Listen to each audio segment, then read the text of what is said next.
ගරු කතානායකතුමනි අපි දන්නවා මාර්ග ආරක්ෂා විශාල ප්‍රශ්නයක් අපේ රටේ.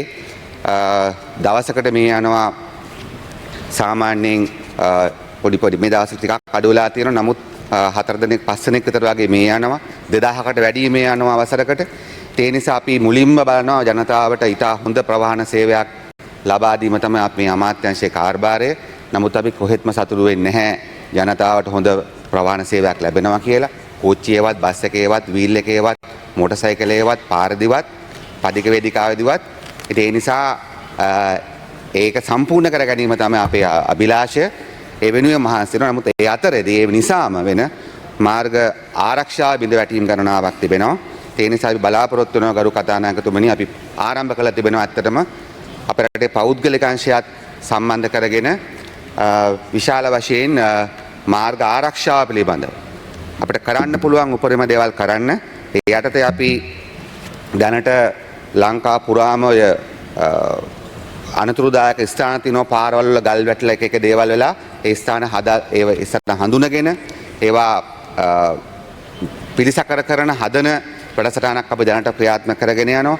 ඒ වගේම අපි බලාපොරොත්තු වෙන ඔබතුමාලා දන්නවා අපේ රටේ විශාල වශයෙන් තියෙන අනාරක්ෂිත දුම්රිය මාර්ග අදත් ත්‍රිවිල රැයක් උදේ හැපිලා තියෙනවා.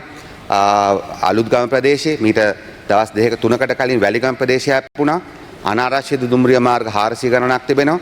ඒ නිසා අපි බලාපොරොත්තු වෙනවා මේ ජාතික මාර්ග ආරක්ෂා පිළිබඳ වැඩපිළිවෙල ඇතුලේ ලබන මාසය තුලදී වෙනකොට ජනතා සහභාගීත්වයත් පෞද්ගලික අංශයත් සම්බන්ධ කරගෙන මේ වසර ඇතුළතදී ලංකාවේ අනාරක්ෂිතයයි සම්මත තිබෙන දුම්රිය මාර්ග හරස් මාර්ග 400ක් විතර තිබෙනවා.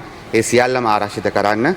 මොකද ඒක අපි හිතන අපිට තියෙන වගකීමක් කියලා හොඳ ප්‍රවාහනයක් ඇති කරන්න කාලයක් ගියත් ජනතාවගේ ජීවිත ආරක්ෂා කරන්න මම හිතනවා එච්චර කාලයක් ගත කළ යුතු නැහැ කියලා. ඒ වගේම ගරු කතානායකතුමා දන්නවා අපි මාර්ග ආරක්ෂාව සම්බන්ධව සැලකිය යුතු වැඩ ටිකක් පටන් ගන්න තිබෙනවා. උදාහරණයක් ලෙස ගත්තොත් ඔබතුමා දන්නවා කොළඹ නගරේ ට්‍රැෆික් ලයිට්ස් තියෙනවා වෙනත් ගොඩක් නගරවල තිබෙනවා. මේ ට්‍රැෆික් ලයිට්ස් වල කවුන්ට් ඩවුන් සිස්ටම් නැහැ. ඒ නිසා මිනිස්සු අර හරිම මේ නර්වස් ඒ ට්‍රැෆික් ලයිට්ස් වල ඉන්නද. විශේෂයෙන්ම ගත්තොත් ඔය ඩිලිවරි සර්විස් කරන අය ගත්තොත් එහෙම වුන් විශාල මේ තරඟකාරී රැකියාවල ඉන්නේ. ඒ නිසා අපි RMD එක සතුව තිබෙන වෙට් ෆන්ඩ් එකේ මුදලුත් අරගෙන පෞද්ගලික අංශයේ දායකත්වය අරගෙන අපි බලාපොරොත්තු වෙනවා කොළඹ නගරයේත් ලංකා පුරාම තිබෙන මේ ට්‍රැෆික් ලයිට්ස් වල කවුන්ට් ඩවුන් සිස්ටම් එකක් හඳුන්වා දෙන්න. එතකොට අපි හිතනවා යම්කිසි ආරක්ෂාවක් වැඩි වෙනවා. ඒ වගේම මේ වායු විමෝචනය වුණත් අඩු වෙනවා. නැත්නම් වාහනේ රේස් කර ඉන්නේ ඔය ලයිට්ස් එක වැඩනකම්.